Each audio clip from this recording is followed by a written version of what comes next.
किसान भाइयों और बहनों, मैं हूँ रितिका और मैं ओपी राठौर। हम दोनों की ओर से सभी श्रोताओं का स्वागत, अभिनंदन और सादर नमस्कार। हम एक बार फिर हाजिर हैं आपके मनपसंद और उपयोगी कार्यक्रम के साथ, जिसका नाम है आधुनिक कृषि चौपाल, विज्ञान से किसान तक।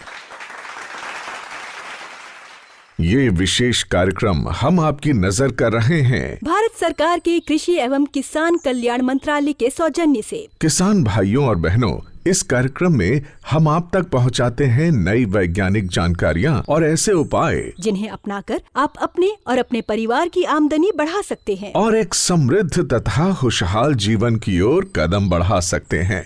ऐसी उपयोगी जानकारियों और काम की बातों का खजाना लेकर हमारे साथ जुड़ रहे हैं अनुभवी कृषि वैज्ञानिक, और इनसे अपनी जिज्ञासाओं, अपने सवालों का समाधान जानने के लिए हमारे साथ प्रगतिशील किसान भी हैं। श्रोताओं, आज की आधुनिक कृषि चौपाल में हम मुख्य रूप से बात करेंगे मखाना की। मखाना यानी बिहार की एक ऐसी प्रमुख फसल जिसमें किसानों की आमदनी बढ़ाने की भरपूर संभावनाएं मौजूद हैं। श्रोताओं, जैसा कि आप सभी जानते हैं कि मखाना एक जलीय फसल है। इसे तालाबों, पोखरों आदि में उगाया जाता है।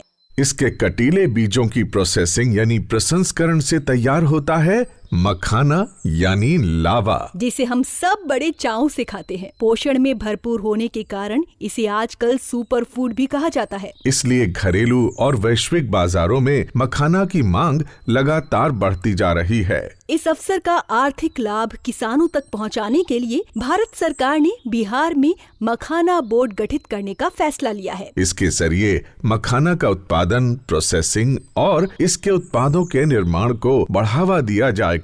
साथ ही मखाना और इसके उत्पादों को घरेलू और वैश्विक बाजारों तक पहुंचाने के लिए मार्केटिंग में भी मदद की जाएगी। बिल्कुल। किसान भाइयों और बहनों, सबसे बड़ी बात ये है कि आपको मखाना की आधुनिक खेती और प्रोसेसिंग के लिए तकनीकी सहायता और प्रशिक्षण भी दिया जाएगा, और मखाना की खेती करने वालों के किसान उत्पादक संगठन यानी FPO बनाए जाएंगे। इससे किसानों का लाभ और आमदनी बढ़ेगी। आपको ये भी बता दें कि बिहार के दरभंगा में भारतीय कृषि अनुसंधान परिषद यानी ICAR का राष्ट्रीय मखाना अनुसंधान केंद्र कार्य कर रहा है, जहां मखाना की खेती से जुड़े लगभग सभी पहलुओं पर वैज्ञानिक अनुसंधान किया जाता है और उसके उपयोगी नतीजे किसानों तक पहुंचाए भी जाते हैं। किसान भाइयों और बहनों, हमारी आज की कृषि चौपाल में हमारे साथ जुड़ रहे हैं इसी राष्ट्रीय मखाना अनुसंधान केंद्र के अनेक वैज्ञानिक, जो हमें मखाना की खेती से जुड़े अनेक तकनीकी पहलुओं पर उपयोगी जानकारी देंगे। तो सबसे पहले बात करते हैं इसी केंद्र के वरिष्ठ वैज्ञानिक डॉक्टर मनोज कुमार से। डॉक्टर साहब, बिहार में ऐसा क्या खास है जिससे यहाँ मखाना की खेती खूब फलती फूलती है? मखाने का जितना भी उत्पादन होता है हमारे यहाँ, उसका करीब 85% उत्पादन बिहार में ही होता है और खासकर मिथिला के क्षेत्र में होता है। यहाँ की एक कहावत बहुत ही प्रचलित है कि पग पग पोखर माछ मखान, ये है मिथिला की पहचान। तो मखाना हमारे मिथिला की पहचान रही है और आज बड़े हर्ष का ये विषय है कि मिथिला के मखाना ने मिथिला क्षेत्र को पुनः विश्व के मानचित्र पर स्थापित कर दिया है। निश्चित तौर पर हमारी मिट्टी, यहाँ का जलवायु, इसमें वो सारे गुण हैं, उतनी अनुकूलता है जिसने मखाना की खेती को प्रोत्साहित किया है। हमारे यहाँ तालाबों की संख्या काफी ज्यादा है। परंपरागत तौर पर मखाने की खेती तालाबों में होती आ रही है। इसके अलावा आप देखें तो पानी की जो आनुपातिक उपलब्धता अन्य प्रांतों की तुलना में हमारे उत्तर बिहार के क्षेत्र में और मिथिला क्षेत्र में ज्यादा है। और इन सब चीजों के अलावा जो सबसे महत्वपूर्ण चीज है जो यहाँ सहायक है मखाना की खेती के लिए, वो है मिथिला के किसानों के पास, यहाँ के श्रमिकों के पास मखाना के उत्पादन और प्रसंस्करण के लिए जरूरी जो कौशल है, ये उनके पास है। डॉक्टर साहब, हमारे साथ एक किसान भाई हैं राम प्रसाद जी। इनका एक सवाल है आपसे। मखाना उत्पादन बढ़ोतरी में क्या नई तकनीकी बदलाव किए गए हैं जिससे हम लोगों को ज्यादा से ज्यादा मुनाफा हो सके? पहला जो सबसे महत्वपूर्ण तकनीक है जो विकसित की गई है हमारे राष्ट्रीय मखाना अनुसंधान केंद्र के द्वारा, वो है स्वर्ण वैदेही वैरायटी का विकसित होना।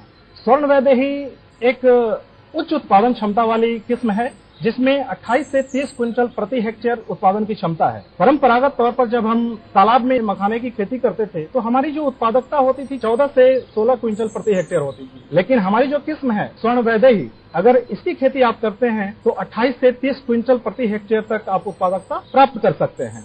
इसके अलावा जो दूसरे बदलाव हुए हैं वो कि परंपरागत तौर पर जहां तालाबों में खेती होती आ रही थी, अब खेत पद्धति से इसकी खेती संभव हो पाई है। कम पानी में, 1 फीट पानी में, 1.5 फीट पानी में अब आप मखाने की खेती बहुत ही सुगमता पूर्वक कर सकते हैं। इसके अलावा आप देखें तो पौध संरक्षण की नई तकनीक, भूमि एवं जल संरक्षण की तकनीक, इसके अलावा पोषक तत्वों के प्रबंधन की तकनीक विकसित की गई है और इन सब चीजों के अलावा भारी संख्या में हमने किसानों को तकनीकी प्रशिक्षण भी दिया है। आप देखें तो पिछले 5 साल में 3000 से ज्यादा किसानों को हमने प्रशिक्षित किया है मखाना की खेती के लिए, मखाना के प्रसंस्करण के लिए और बाकी जो जरूरी तकनीकी सहयोग है वो हमने उनको प्रदान किया है। इन सबों के मद्देनजर हाल के समय में मखाना की खेती का तेजी से विस्तार हुआ है और साथ ही साथ आप जैसे जो अन्य किसान हैं मखाने की खेती में संलग्न हैं, उनकी आमदनी में भी आशातीत बढ़ोतरी हुई है। हमारे साथ हैं एक किसान, इनका भी एक सवाल है। सर, मेरा सवाल है कि मखाना उत्पादन बढ़ाने के लिए किन उन्नत किस्मों को चुन सकते हैं? इस अहम सवाल का जवाब लेते हैं डॉक्टर BR जेना जी से, जो राष्ट्रीय मखाना अनुसंधान केंद्र के वरिष्ठ वैज्ञानिक हैं। स्वर्णवैदेही जो मखाना का पहले वैरायटी है वो हमारे research centre, national research centre for makhana से 2006 में निकाला गया है। वो वैरायटी अच्छा वैरायटी है। उसका उत्पादन का जो क्षमता है वो 27 क्विंटल से लेकर 30 क्विंटल पर हेक्टेयर होता है और इसका जो प्रोटीन परसेंट है 8.0% से लेकर 8.5% तक प्रोटीन मिलता है। और इसके अलावा ये जो वैरायटी है इसमें कार्बोहाइड्रेट और जो मैग्नीशियम, कैल्शियम ये भी अच्छा मात्रा में पाया जाता है। ये वैरायटी अभी बिल्कुल जो फील्ड वाला जो मखाना का कल्टीवेशन होता है उसमें ज्यादा प्रयोग किया जाता है और ये वैरायटी ये बहुत लोकप्रिय है और ये वैरायटी को अगर अपनाएंगे तो आपका जो आमदनी है उसमें बढ़ोतरी होगा। और अब हमारे साथ जुड़ रहे हैं राष्ट्रीय मखाना अनुसंधान केंद्र के वरिष्ठ वैज्ञानिक डॉक्टर SM राउत जी। डॉक्टर साहब, क्या किसी जलाशय में मखाने की खेती के साथ मछली पालन भी किया जा सकता है? इससे किसानों को क्या फायदा होगा? लगभग बिहार में 8 लाख हेक्टेयर इतना एरिया वाटर लॉक कंडीशन में है और अभी तक हम लोगों ने 1 लाख हमारा कल्टीवेशन एरिया भी हम लोगों ने अचीव नहीं किया है। तो हमारे पास एकदम ह्यूज पोटेंशियल है कि हम उसमें मखाना भी कल्टीवेशन कर सकते हैं, मछली पालन भी कर सकते हैं और दोनों का भी समेकित खेती भी कर सकते हैं। इंटीग्रेटेड एक्वाकल्चर सिस्टम में देखा जाए तो गहराई के अनुसार हम मछली पालन कर सकते हैं और मछलियों का भी चयन कर सकते हैं, जैसे कि खेती पद्धति हो गई, तालाब पद्धति हो गई। बहुत सारे किसान जो है वो चोर में करते हैं, मौन में करते हैं, जिसकी गहराई लगभग 1 मीटर से लेकर 1.5 मीटर तक है। कुछ मछलियों की वैरायटी है कार्प कल्चर, जैसे रोहू हो गया, कटला हो गया, मिर्गल हो गया। इन वैरायटी का हम यूज कर सकते हैं मखाना के साथ। और कम जो गहराई वाली खेती पद्धति है मखाना की, वहाँ हम सिंगी है, मागुर है, ये वाली मछलियाँ हम ले सकते हैं। डॉक्टर मनोज, हाल ही में मखाना का व्यावसायिक महत्व बढ़ा है, लोकप्रियता बढ़ी है, तो आप मखाना उद्योग में कितना विकास, कितना विस्तार देख पा रहे हैं?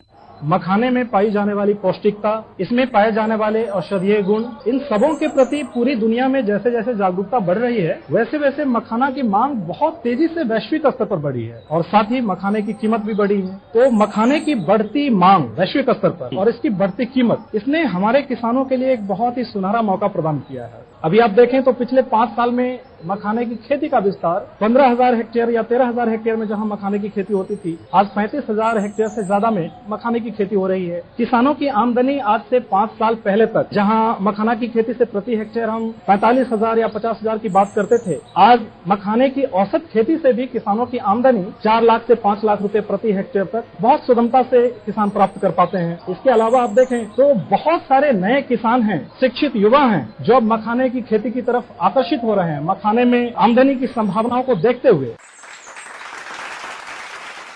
किसान भाइयों और बहनों, अब हम मखाना की खेती से थोड़ा आगे बढ़कर चलते हैं इसके मशीनीकरण और प्रोसेसिंग की ओर। हाँ, और मखाना की खेती में मशीनों के इस्तेमाल की जानकारी दे रही हैं राष्ट्रीय मखाना अनुसंधान केंद्र के निदेशक डॉक्टर नचिकेत कोतवाली वाले। पिछले 5 वर्षों में मखाना का उत्पादन का जो क्षेत्र है वो 3 गुना के आसपास बढ़ गया। ये क्यों बढ़ा? क्योंकि मशीनें थी और ये मशीनों के द्वारा जो है श्रम कम होता है, काम बड़ी तेजी से होता है, काम बड़ी अच्छाई से होता है और इसके साथ में जोखिमें होती है किसी काम को करने में, वो सारी जोखिमें कम हो जाती। अब जैसे मखाना से संबंधित यदि हम बात करें तो जो खेत है, खेत को तैयार करना, या तालाब है, तालाब में से गाद निकालना, या फिर मेड़ बनाना, इस तरह के बहुत सारे ऐसे कार्य है जिसमें बहुत ज्यादा लेबर की आवश्यकता होती है। लेकिन ये लेबर अब धीरे धीरे कम होते जा रहा है। अभी स्थिति ये है कि आने वाले कुछ समय में हमारे पास में उत्पादन करने वाले कम रहेंगे और खाने वाले ज्यादा रहेंगे। तो इसका मतलब ये है कि हमें यंत्रों के बगैर हमारा काम नहीं होगा। हमारे माननीय प्रधानमंत्री जी ने जो एक सपना देखा है 2047 तक हमारा देश विकसित भारत होगा, तो उस सपने में एक ध्येय भी है कि हमारी कृषि में 75% मशीनीकरण हो जाएगा और इसके लिए मशीनों की आवश्यकता, नए नए मशीन को इजाद करना और उनको किसानों तक पहुंचाना, इसके लिए भारतीय कृषि अनुसंधान परिषद और साथ में कृषि एवं किसान कल्याण मंत्रालय हम लोग मिलकर इसके लिए काम कर रहे हैं। डॉक्टर नचिकेत जी, हमारे किसान भाई महेश मिश्रा जी आपसे कुछ सवाल पूछना चाहते हैं। मखाना निकालने के बाद लावा बनाने के लिए कौन कौन सी विभिन्न प्रक्रिया की जाती है, और दूसरा क्वेश्चन है कि मशीन को उपयोग करके मखाना लावा बनाने से क्या फायदा होते हैं? मखाना अनुसंधान संस्थान 2023 से पुनर्जागृत हुआ है, तो हमारा इसमें मुख्य कार्य यही है कि हम मखाना की प्रोसेसिंग से संबंधित यंत्रों को लेके आए। जैसा आपको पता होगा, जो परंपरागत खेती होती है उस खेती में और जो प्रोसेसिंग होती है उस प्रोसेसिंग में बहुत ज्यादा श्रम लगता है। अलग अलग कड़ाही और साथ में बहुत सारे औजारों का उपयोग करके धूल और धुएं में बैठकर किसान ये काम करते हैं और जिसमें मखाना की जो गुणवत्ता है वो भी शायद निश्चित नहीं हो पाती है। तो जब आप मशीनों का उपयोग करते हैं तो मशीनों का उपयोग कहाँ कहाँ कर सकते हैं? मशीनों का उपयोग आप कर सकते हैं मखाने की धुलाई में, सुखाने में, उसके बाद ग्रेडिंग में, ग्रेडिंग करने के बाद में उसकी जो प्राथमिक रोस्टिंग की जाती है, प्राइमरी रोस्टिंग करते हैं उसमें, उसके बाद रोस्टिंग और पॉपिंग करते हैं जिसमें मखाना फोड़ के लावा बनाया जाता है उसमें, फिर जो लावा बन गया उस लावा को जो ग्रेडिंग की जाती है इसमें, और पैकिंग में। तो ये सारे कार्यों के लिए हमारे पास में मशीनें उपलब्ध हैं और 2023 से जब से ये राष्ट्रीय मखाना अनुसंधान संस्थान फिर से कार्यशील हुआ है तो तब से हम लोगों ने यहाँ पर एक पूरा प्रोटोटाइप प्लांट है जिसमें ये सारे यंत्र लगे हुए हैं। एक जैसा लावा आएगा, पूरा गोल आएगा, कोई चपटा नहीं आएगा और साथ ही साथ में पूरी तरह से हाइजीनिक कंडीशन यानी कि स्वच्छता के साथ बनाया हुआ लावा है। तो जो एक्सपोर्ट करना चाहते हैं जो लोग, उनके लिए भी ये बहुत आवश्यक हो जाएगा कि पूरा मशीनीकरण करें जिससे कि कंटामिनेशन किसी तरह का ना हो। किसान भाइयों और बहनों, जैसा आप जानते हैं, मखाना की खेती में तालाब की तैयारी बहुत महत्वपूर्ण है। इसमें मेहनत भी बहुत लगती है। तो क्या इसके लिए भी मशीनें मौजूद हैं? ये काम की बात बता रहे हैं राष्ट्रीय मखाना अनुसंधान केंद्र के वैज्ञानिक डॉक्टर सूर्यकांत कराटे। सबसे पहले बात किया जाए तो खेत की तैयारी करनी है तो मिट्टी की अच्छी तरह से तैयारी करनी पड़ेगी। इसके लिए हम प्राथमिक जुताई, द्वितीयक जुताई, पडलिंग यानी कि कीचड़ में गीली जुताई कर सकते हैं। प्राथमिक जुताई में हम ट्रैक्टर के साथ कुछ हल है जैसे कि यम्बी प्लाव है, डिस्क प्लाव है, उसका उपयोग करके मिट्टी को अच्छी तरह से तैयार कर सकते हैं। उसके बाद द्वितीयक जुताई हम कर सकते हैं। इसमें कुछ साधनों जैसे कि डिस्क हैरो है और कल्टीवेटर है, उसका उपयोग ट्रैक्टर के साथ करके हम मिट्टी को अधिक भुरभुरा बना सकते हैं। इसके साथ हम मिट्टी की खरपतवार का भी नियंत्रण कर सकते हैं। उसके बाद मखाना के पौधों को लगाने के लिए और अच्छा और उपयुक्त बेड बनाने के लिए हम गीली जुताई यानी कि पडलिंग करते हैं। उसकी वजह से पौधों का जो वृद्धि होता है, विकास होता है, बहुत अच्छे तरीके से होता है। यदि छोटे तालाब है, छोटे छोटे खेत है तो हम ट्रैक्टर की जगह पे पावर टिलर का भी उपयोग कर सकते हैं। यदि हमें तालाब बनाना है, खेत से मिट्टी की खुदाई करना है तो आज बहुत सारी अर्थ मूविंग मशीन है जिसका हम उपयोग करके ये सारे काम आसान तरीके से कर सकते हैं। डॉक्टर साहब, इसी के साथ मखाना में जल प्रबंध के उपायों के बारे में भी बता दीजिए। अभी मखाना खेती के लिए जल की आपूर्ति करना बहुत ही जरूरी बात है। उसमें हम सेंट्रीफ्यूगल पंप का भी उपयोग कर सकते हैं, सबमर्सिबल पंप का भी उपयोग कर सकते हैं।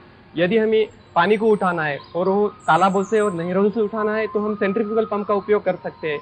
यदि हमें बोरवेल और ट्यूबवेल से पानी उठाना है तो हम सबमर्सिबल पंप का उपयोग कर सकते हैं। इसमें भी सिंगल स्टेज और मल्टी स्टेज पंप आते हैं, इसको हम अपने जरूरत के हिसाब से सिलेक्ट कर सकते हैं। आजकल नए तरीके से सौर ऊर्जा पंप भी आए हैं, जैसे कि हमारे भारत सरकार ने प्रधानमंत्री कुसुम योजना शुरू की है, उसके तहत किसानों को सौर पंप के इंस्टॉल करने के लिए मदद की जाती है।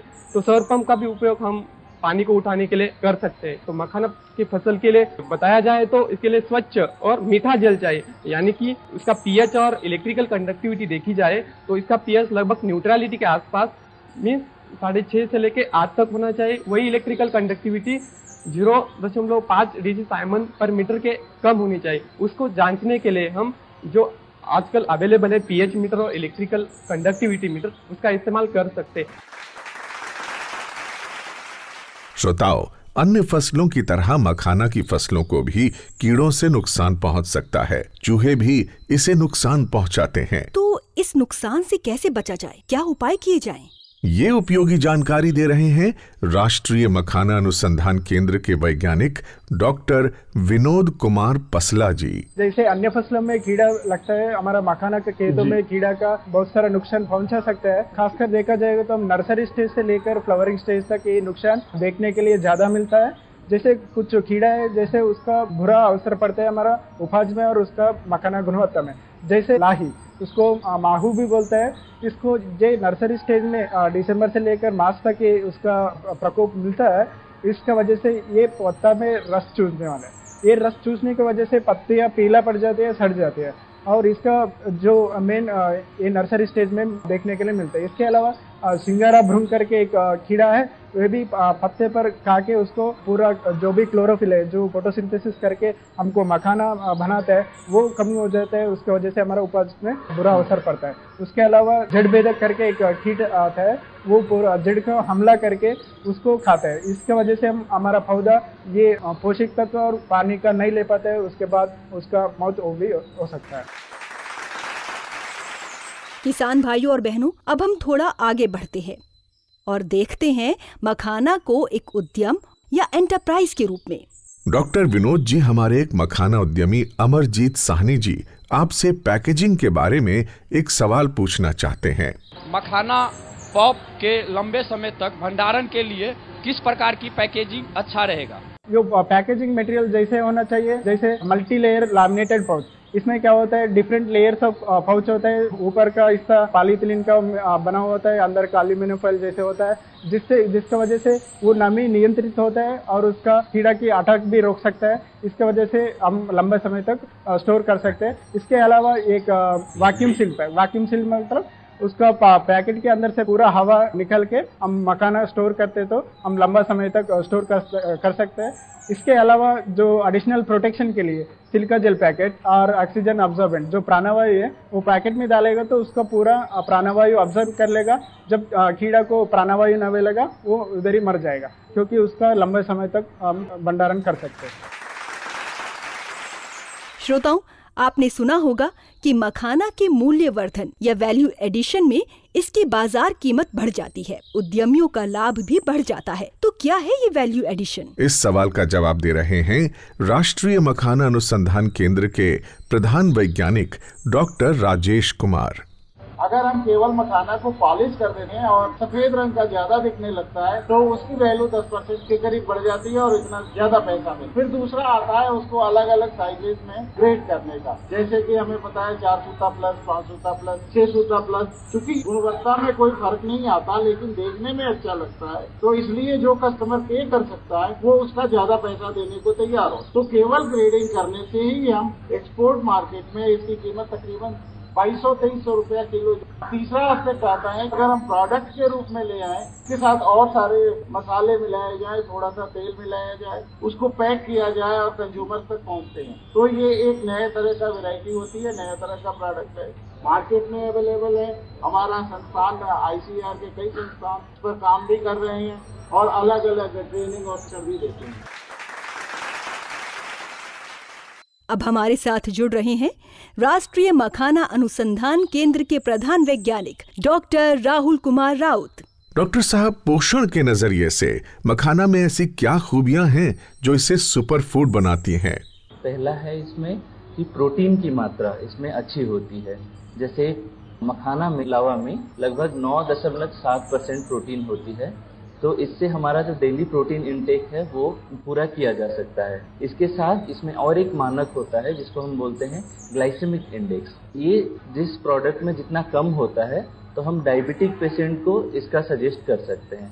तो मखाना एक डायबिटिक पेशेंट के लिए एक अच्छा डाइट के हिसाब से इस्तेमाल किया जा सकता है और इसमें फाइबर कंटेंट भी ज़्यादा होता है, जिससे कि कॉन्स्टिपेशन का इशू जिनको है उनके लिए हम वो फूड सजेस्ट कर सकते हैं। तो ये कुछ हेल्थ बेनिफिट्स हैं।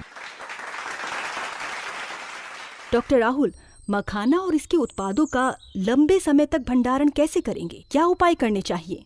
मखाना कोई भी खाद्य उत्पाद जब होता है तो हमें ये ध्यान रखनी चाहिए कि उसकी गुणवत्ता और उसका जो शेल्फ लाइफ होता है, मतलब उसका क्वालिटी ज्यादा दिन तक बनी रहे, उसके लिए उसका सही से स्टोरेज होना जरूरी है। तो जहाँ पे हम उसको स्टोर कर रहे हैं तो वो जगह एक तो साफ सुथरी होनी चाहिए, वहाँ पे जैसे चूहा या कोई भी ऐसे कीड़े वगैरह का कॉन्टेमिनेशन ना हो। उसके साथ वो एक शुष्क जगह होनी चाहिए, क्योंकि नमी के वजह से भी खाद्य उत्पाद डैमेज होते हैं। तो जैसे मखाना की बात है, जो लावा होता है उसमें काफी मॉइस्चर कम रहता है, तो हमें ये भी इंश्योर करना चाहिए कि स्टोरेज के समय वो बाहर के नमी ना सोख ले, जिसकी वजह से वो क्रिस्पी नहीं रहता, नरम हो जाता है। तो उसके लिए अच्छे पैकेजिंग का इस्तेमाल कर सकते हैं, एयर टाइट पैकेज इस्तेमाल कर सकते हैं, उसको वैक्यूम पैकिंग भी कर सकते हैं जिसके उसका शेल्फ लाइफ भी बना रहे और उसकी ताजगी मेंटेन रहे। उसके साथ जो वैल्यू एडेड प्रोडक्ट्स बनते हैं तो उसका एक्सपायरी डेट के अंदर ही हमें उसको इस्तेमाल करना चाहिए। किसान भाइयों और बहनों, मखाना को एक सफल उद्यम के रूप में पहचान दिलाने वाले उद्यमी मनीष आनंद जी हमारे साथ हैं। आप इनसे सवाल पूछ सकते हैं। तो पहला सवाल पूछ रहे हैं किसान भाई बुटाई मुखिया जी। हम 25 तालाब मछली और एवं मखाना का काम कर रहा हूँ, साथ साथ लावा का भी काम कर रहा हूँ। हमसे सर से निवेदन ये है कि हम किसान उद्यमियों से क्या लाभ उठा सकता हूँ? किसान डायरेक्टली या तो उद्यम में आ जाएं तब तो वो भी उद्यमी हो जाएंगे तो कर सकते हैं, या अगर आप किसानी में ही रुक रहे हैं, जो उद्यमी है आपके आसपास, आपके जिला में हो, आपके राज्य में हो, जिसके साथ आपको टाई अप करना, आप कॉन्ट्रैक्ट फार्मिंग कर लीजिए। तो उससे क्या हुआ कि आपको पता रहे कि मुझे ये श्योर पैसा मिल रहा है। एक तो ये तरीका है। दूसरा, आप तो मखाना इससे मिलना चाहिए कि इसका विदेशों में बहुत ज्यादा भारी मांग है ऑर्गेनिक मखाना के लिए, तो आप लोग ऑर्गेनिक खेती कीजिए तो आपको ज्यादा पैसे मिलेंगे। तीसरा क्या है, उद्यमी के साथ मिलकर ट्रेसेबिलिटी रिपोर्ट होता है। अगर सपोज कोई पैकेट यूएस से बिक रहा है या बॉम्बे या दिल्ली बिक रहा है तो पता होगा बायर को, कंज्यूमर को, कि वो किस खेत से बन के आया है, उसका वैल्यू चेन क्या है। तो इससे इसका एक फायदा हो जाता है। दूसरा, जो नए किसान आने वाले हैं जिनको पता नहीं, अभी फर्स्ट टाइम करेंगे, तो उनको ये नहीं पता है कि हम इसको बेचेंगे कहाँ पे। तो उस केस में भी अगर आप किसी उद्यमी से टच में रहते हैं तो आप उनके साथ कांटेक्ट कर सकते हैं। आपको हैंड होल्डिंग करके आपका जो बाय प्रोडक्ट है बता सकता है क्या करना है। दूसरा, अगर आप उनसे उद्यमी से टच में रहते हैं तो मार्केट में क्या आने वाला है, किसान को हो सकता है उसकी जानकारी नहीं हो। जब वो उपज बेच लें तब पता चलेगा ये तो हमने सस्ते में बेचा या हमने बहुत महंगे बेच दिया। श्रोताओ, अपने स्वास्थ्य लाभों के कारण मखाना का बाजार देश विदेश में फैल रहा है, मांग बढ़ रही है। इस बाजार के बारे में सही जानकारी देने के लिए हमारे साथ जुड़ रहे हैं राजीव रंजन झा जी, जो एक सफल उद्यमी हैं। सबसे पहले तो हम जहाँ पर बैठे हुए हैं इस रीजन को बोलते हैं मिथिलांचल। शरद पूर्णिमा का दिन होता है, उस दिन पूरा मिथिलांचल में सबसे ज्यादा कंजम्पशन एक दिन में, एक रात में होता है मखाना, उसको कोजगरा बोलते हैं। उसके बाद बिहार से सटे हुए राज्य जो हैं, बंगाल हैं, यूपी हैं, जहाँ पर होती है, देश की मैं बात कर रहा हूँ। इसके बाद अभी देखा गया है जो हमारे मेट्रोपॉलिटन सिटी मुंबई और दिल्ली, यहाँ पर भी मखाना यूज होने लगा है स्नैकिंग के रूप में। आगे चलते हैं, नया राज्य जो कुछ जुड़े हैं इसमें, उसमें गुजरात और साउथ के कुछ राज्य जुड़े हैं, वहाँ पे भी मखाना पहले से ज्यादा कंज्यूम होने लगा है। अब हम बात करते हैं अंतर्राष्ट्रीय बाजार की। तो अंतर्राष्ट्रीय बाजार में सबसे ज्यादा अगर कंजप्शन देखा गया है, यूएस सबसे ज्यादा कंज्यूम करते हैं, यूके हैं। तो इस तरह से देखा जाता है जो राष्ट्रीय और अंतर्राष्ट्रीय मार्केट दोनों ही 10 से 15% के एवरेज से बढ़ रहे हैं। मखाना बोर्ड के गठन को लेकर हमारे किसान भाइयों में काफी आशाएं हैं। इसका किसान भाइयों को क्या लाभ होगा, बता रहे हैं भारत सरकार के अपर आयुक्त प्रशांत अरमोरिकर जी। बजट सत्र 2025 में जो घोषणा हुई थी कि मखाना बोर्ड की स्थापना होनी है, उसके बाद ये जो कृषि चौपाल है, इसमें जो यह चर्चा है ये बहुत महत्वपूर्ण है। ये नीतिगत फैसले लेने में इसमें एक किसान और वैज्ञानिकों के बीच में जो चर्चा हुई है उसके माध्यम से भी नीतिगत फैसले लिए जाएंगे। दूसरी बात मैं आपको यह बताना चाहता हूं कि जलवायु परिवर्तन को ध्यान में रखते हुए मखाना में उत्पादकता बढ़ाने के लिए जो तकनीकी इंटरवेंशन की जरूरत है और इसके लिए बहुत सारे रिसर्च अनुसंधान की जरूरत है अभी, जिसके लिए ICAR को अनुसंधान की तरफ ध्यान देना होगा। और तीसरी महत्वपूर्ण बात, भारत सरकार की सारी योजनाएं ऐसी है कि जिसमें कृषि का उत्पादन कैसे बढ़े और किसानों की आय में वृद्धि कैसे हो, इस पर निरंतर चर्चा होती है और हमारे सारे जो कार्यक्रम है किसान कल्याण के इसी पर आधारित है। मैं आपको बता दूं कि भारत में 730 से ज्यादा जिलों में कृषि विज्ञान केंद्र भी है और एग्रीकल्चर टेक्नोलॉजी मैनेजमेंट एजेंसी आत्मा भी है। डॉक्टर राजेश जी, एक सवाल है आपसे। मिथिला अंचल के मखाने को भारत सरकार की ओर से क्या कोई विशेष पहचान दी गई है? GI टैग जैसी कोई व्यवस्था है क्या? GI टैग मखाने को मिला हुआ है और उसका नाम है मिथिला मखाना। मतलब ये है कि इस मिथिला अंचल में अगर मखाना प्रोड्यूस करते हैं, आप उगाते हैं और यहाँ से लावा बनता है तो उसका एक सर्टिफिकेशन होता है जो बिहार एग्रीकल्चर यूनिवर्सिटी से मिलेगा। वो अगर आप लगाते हैं उसके साथ तो ये आपकी पहचान, अगर अमेरिका में वो मिल जाता है तो उस पर लिखा हुआ रहेगा कि ये मिथिला मखाना है और मिथिलांचल से है, तो ये आपकी पहचान को वहां तक पहुंचाता है। आज हमारे साथ ML कॉलेज दरभंगा के पूर्व प्रधानाचार्य डॉक्टर विद्यानाथ झा भी हैं। डॉक्टर झा, आप मखाने की पौष्टिक खूबियों, इसके स्वास्थ्य लाभों को किस तरह देखते हैं? इसमें जो प्रोटीन है करीब 10% के आसपास होता है और लोगों ने भी कहा है, लेकिन इसकी जो गुणवत्ता है, जैसे मैं कहता हूँ कि हम चावल के साथ दाल मिला के खाते हैं, सब्जी मिला के खाते, केवल चावल खा के जिंदा नहीं रह सकते, केवल दाल खा के जिंदा नहीं रह सकते, हमें मिला के खाना पड़ता है बैलेंस्ड फूड के लिए। और भी चीजें जो जरूरी है भोजन में सब खाना पड़ता है। वो इसलिए है कि प्रोटीन बना हुआ होता है अमीनो अम्लों से। जैसे हमारा घर बना हुआ होता है ईंटों से, उसी तरह से प्रोटीन बना हुआ होता है अमीनो अम्लों से। और कुछ अमीनो अम्ल ऐसे होते हैं जो कि हमारा शरीर नहीं बनाता है, वो किसी भोज्य पदार्थ में कितनी उसकी मात्रा है उससे उसका मूल्य आंका जाता है। तो मखाने में आवश्यक अमीनो अम्लों का अनुपात है वो 90 के आसपास है, जो कि इसको मछली, मांस, अंडा के समकक्ष बनाता है। एंटी डायबिटिक कंपाउंड अभी हाल में HbAC, हाइड्रोक्सी बेतुलिनिक एसिड, बीटा कैप्राइलेट, ये कंपाउंड आइडेंटिफाई कर दिया गया है। तो ये डायबिटीज में है, हृदय रोगों में गुणकारी है। तो हम इसको सोयाबीन की तरह न्यूट्रास्यूटिकल बोलते हैं। केवल न्यूट्रास्यूटिकल मतलब खाद्य औषधि है, खाद्य भी है और औषधि भी है। यहाँ तक कि इसका जो खपड़ुइया है, सीड कोट, उसमें बहुत सारे एसेंशियल फैटी एसिड्स मिले हैं। जैसे अमीनो एसिड्स हमारे लिए आवश्यक है, हमारे लिए फैटी एसिड भी आवश्यक है। और जो फैटी एसिड हमारा शरीर नहीं बनाता है वो इसके सीड कोट में है।